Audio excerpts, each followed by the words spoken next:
সোয়াবিনের recipe. সোয়াবিনটা dust soybean কিনে নিয়েছি, এটা আমি অনলাইন থেকে কিনেছি। সোয়া গ্র্যানুয়েলস, এটাকে আমি বয়েল করে নিয়েছি, যেমন সোয়াবিন বয়েল করে বড় সোয়াবিন, ওরকম করেই বয়েল করা। এটা একটু নুন দিয়ে বয়েল করে নিয়েছি, বয়েল করে রেখে দিলাম। এটাকে ঠিক আমি যেমন করে কিমা চচ্চড়ি করে ওইরকম করে রান্না করব।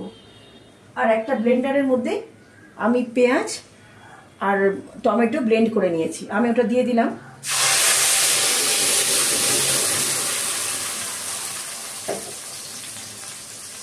দিয়ে দেবো এবার আদা রসুন, 1 চামচ আদা বাটা, 1 চামচ রসুন বাটা দিয়ে দিলাম। দিয়ে এবার দেব নুন, আমি নুনটা অল্পই দেব মশলাটাকে হওয়ার জন্য, কারণ সোয়াবিনের মধ্যে নুন দিয়েছি। আর দিয়ে দেবো ডাস্ট মশলাগুলো, যেমন ঝাল লঙ্কার গুঁড়ো, কাশ্মীরি লাল হলুদ গুঁড়ো আর ধনিয়া গুঁড়ো দিয়ে এটাকে আমি নেড়ে নেব। আর আমি সোয়াবিনের মতো করে টুকরো টুকরো অল্প আলু কেটে আলুটাকে একটু ভাজা করে নিয়েছি, ঠিক এইভাবে আলুটাকে কেটে ভাজা করেছি। আমি মশলাটাকে এবার কষিয়ে নেব।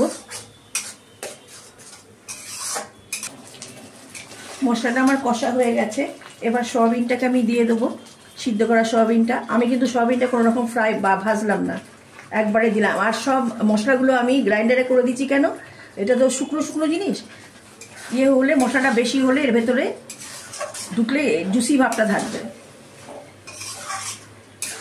খুব ভালো লাগে এই কিমা চচ্চড়ি এটা রান্না করলে।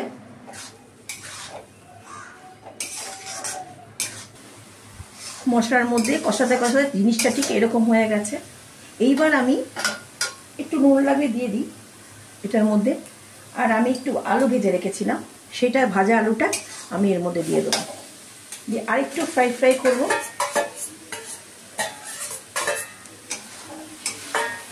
এটার মধ্যে আমি কিন্তু কোনো এমনি কুচনো পেঁয়াজ কিছু দিইনি, আমি একটু জুসি ভাব থাকবে বলে আমি সব ব্লেন্ড করে দিয়েছি। আর কোনো ওই যে কাজু ফাজু আমি কিন্তু কিচ্ছু দিইনি। আপনারা এই সোয়াবিনটাকে করে খেয়ে দেখবেন, খুব ভালো লাগবে।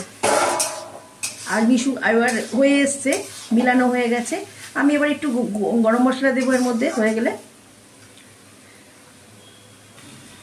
দেখুন কি সুন্দর হয়েছে। সোয়া গ্র্যানুয়েলসের এই চচ্চড়িটা কি সুন্দর লাগছে দেখতে।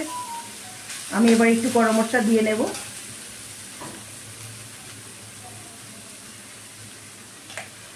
নাড়াচাড়া করে নেব। আপনারা চাইলে ঘি দিতে পারেন ওপর থেকে, আমি ঘি দিচ্ছি না।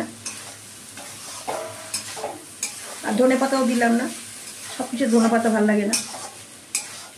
এবার আমি এটাকে গ্যাসটা বন্ধ করে নামিয়ে দেব। রেডি আমার সোয়াবিনের চচ্চড়িটা।